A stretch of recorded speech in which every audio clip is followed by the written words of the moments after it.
They say you have to hit rock bottom in order to find the light.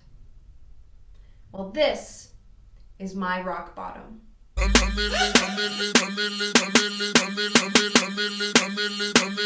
Now, don't let these abs fool you. This is not a healthy body. This is 140 pounds of personal hell.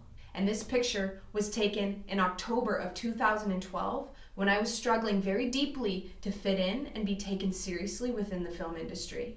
And today I'd like to share with you the story about how I hit this low point, about how I made a terrible decision that affected my health, my career, and my entire life.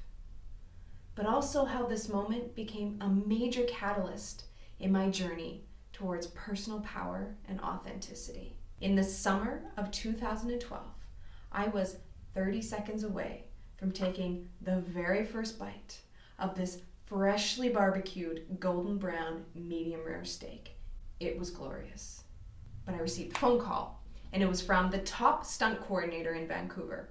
And he says, there's a new series in town, and there's a character in it that wields his bow staff. You're the first person I thought of, so send me your weapons reel ASAP and lose some weight fast. Okay. How fast? 2-3 weeks tops. Cool. How do I do that? You do whatever it takes. Stop eating. Interesting advice. And in that moment, I was filled with a strange mix of elation and dread. I was excited for the opportunity for sure, but the thought of not eating, it's clearly not a healthy choice. Yet, in my desperation to feel accepted and get the gig, I decided that 2 weeks of not eating was a small price to pay for a great gig. And as a symbol of what I was about to do to myself, I put down my uneaten steak and I walked away. Now, since I had the opportunity of a lifetime riding on my back, failure was not an option. I had to do whatever it took. And in those 2 weeks, I began training over 6 hours a day and eating less than 1,200 calories, putting myself into an extreme caloric deficit. But those 2 weeks turned into a month, and I still hadn't gotten the gig. And I began fretting over whether I was doing enough. I was hovering around my phone, waiting for that inevitable call, only to be met with vague instructions to keep going. 1 month turned into 2, and I had already started developing an OCD-like tendency around my portion sizes and intake. I began hiding myself away from the world, and in my seclusion, I waged a bloody battle with myself. I knew that what I was doing was unhealthy and wrong, yet the lure of finally achieving my career goals kept drawing me deeper and deeper into a hole. I really believed that if I got this gig, all of my past efforts, including this one, would be justified, and I would finally feel successful and worthy of being a stunt woman. 2 months turned into 3 months, turned into 4, turned into 6, and I still hadn't received a phone call. And at my lowest weight, I was hovering around 10% body fat. My peers began remarking about how great I looked and how I looked like a leading actress. Many stunt coordinators congratulated me on finally taking my career seriously. But what they didn't know was that I was killing myself to look like that. And I was so ashamed. I had taken my beautiful muscular body and transformed it into this wiry, emaciated creature that went against everything I used to stand for. I sold out to the industry, and all I received in return was an eating disorder.